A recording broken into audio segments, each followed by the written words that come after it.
लातूर जिल्ह्यामध्ये वादळी वाऱ्यासह झालेल्या अवकाळी पावसानं आंबा फळबागांचं मोठं नुकसान झालेलं आहे। त्यामुळे शेतकरी अडचणीत आलेले आपला पाहायला मिळतं। उदगीर तालुक्यातल्या बनशेळकी गावच्या शिवारामध्ये आपण आहोत। 200 आंब्याच्या झाडांची ही बाग आहे आणि आपण जर पाहिलं तर झाडाला आंबा शिल्लक राहिलेला नाही, कारण वादळी वाऱ्यामुळे पूर्णपणे आंबा जमीनदोस्त झालेला आपला पाहायला मिळतो आहे आणि मोठं नुकसान जे आहे ते शेतकऱ्यांचं झालेलं आहे। दरवर्षी या आंबा फळबागांपासून शेतकऱ्यांना बऱ्यापैकी पैसे मिळतात आणि त्यामुळे शेतकरी कुठेतरी स्वावलंबी होतात किंवा या पैशावर शेतकरी आंतरपीक घेऊ शकतात किंवा इतर मशागतीचे कामं करू शकतात।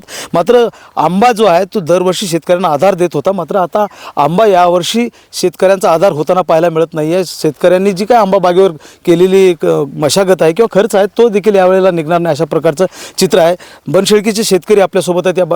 ही बाग जी केलेली आहे तुम्ही, किती याला लागवडीचा खर्च आलेला होता आणि अवकाळी पावसानं कसं नुकसान झालेलं आहे? आता दरवर्षी गेल्या वर्षी 2.5 लाखाचं उत्पन्न झालं होतं सर। यावर्षी 75% आंबा गेला निघून।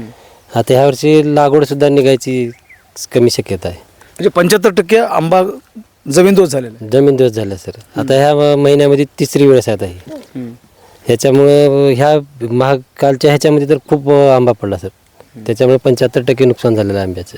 म्हणजे काही पंचनामा वगैरे झाला का? प्रशासनाकडनं कोणी आलं होतं का? तलाठी साहेब, कृषी अधिकारी आले होते, तरी पण अजून कसलीही मदत जाहीर झालेली नाही सर। तरी मला पर्सनल विनंती आहे की आम्हाला गरीब शेतकऱ्याला मदत करून सहकार्य करावं। कोणता आंबा आहे आणि कसं म्हणजे मशागत करता तुम्ही वगैरे? केसर साहेब, केसर, पुन्हा त्याला फवारणी, किडे हे ते लागून खात वगैरे ड्रीपद्वारा हे ते देत आहे सर। म्हणजे पूर्ण वर्षभर काम करावं लागतं? वर्षभर सर। त्याला जसं लहान लेकराला जसं जपतावं तसं ह्या आंब्याला जपावं लागतं सर। पाणी वेळेवर, खत वेळेवर, औषध वेळेवर नाही केलं तर मग कीड लाग, हे लाग, आम्ही तसलं काहीच लागू देत नाही सर। तरी एवढं खर्च करून सुद्धा असं नुकसान झाल्यावर मन आता खच्चीकरण होत चाललं साहेब।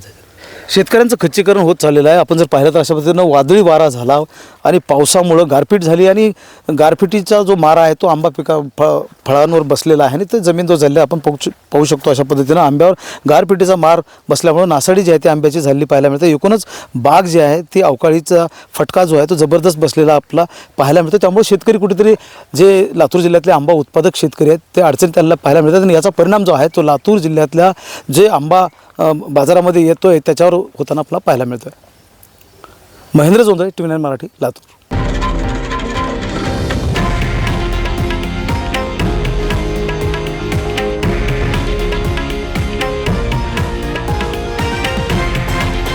हे आहे देशातील नंबर 1 न्यूज नेटवर्क आणि आपण पाहत आहात TV9 मराठी, एकमेव।